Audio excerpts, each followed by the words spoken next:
Amid the bright lights of the Latin jazz stage, everyone knew him as a genius pianist. His fingers danced across the keys, weaving harmonies that could make the dance floor tremble.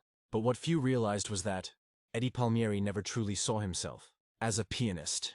In his teenage years, he fell in love with the timbales, the drums that, to him, sparked adrenaline more than any piano ever could. He played in his uncle's orchestra, feeling the raw, untamed pulse of rhythm. But fate pulled him back to the piano.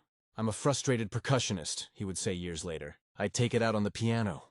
That was the hidden secret behind his playing. Every beat, every strike of a note wasn't just harmony, it was a hit. Palmieri attacked the piano like a drummer strikes a snare.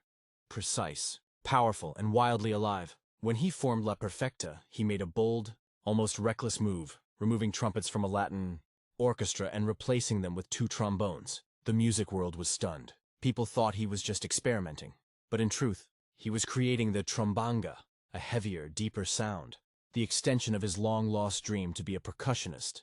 Ironically, the world remembers him as a legendary pianist. But deep down, Eddie Palmieri knew he was just a drummer trapped behind the keys. Eddie Palmieri, pioneering Latin jazz musician, dies at 88.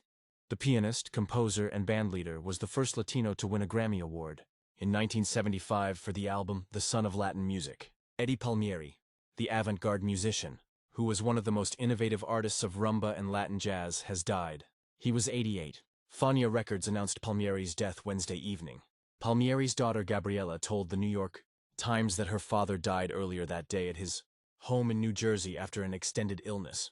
The pianist, composer, and bandleader was the first Latino to win a Grammy Award and would win 7 more over a career that spanned nearly 40 albums. Palmieri was born in New York's Spanish Harlem on December 15, 1936, at a time when music was seen as a way out of the ghetto.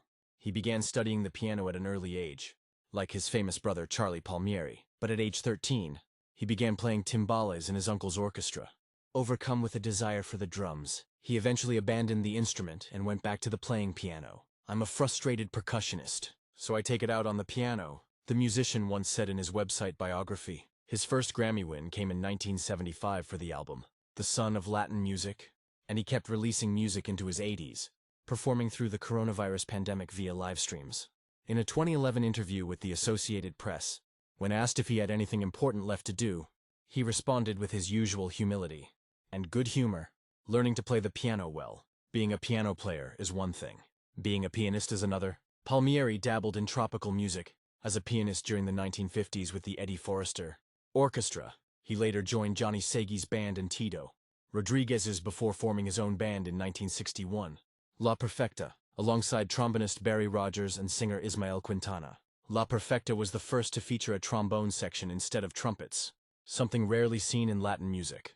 With its unique sound, the band quickly joined the ranks of Machito, Tito Rodriguez, and other Latin orchestras of the time. Palmieri produced several albums on the Alegre and Tico Records labels, including the 1971 classic Vámonos pa'l Monte, with his brother Charlie as guest organist. Charlie Palmieri died in 1988. Eddie's unconventional approach would surprise critics and fans again that year with the release of Harlem River Drive, in which he fused black and Latin styles to produce a sound that encompassed elements of salsa, funk, soul, and jazz. Later, in 1974, he recorded The Son of Latin Music with a young Lalo Rodriguez. The album became the first Latin production to win a Grammy. The following year, he recorded the album Eddie Palmieri and Friends in Concert, live at the University of Puerto Rico, considered by many fans to be a salsa gem.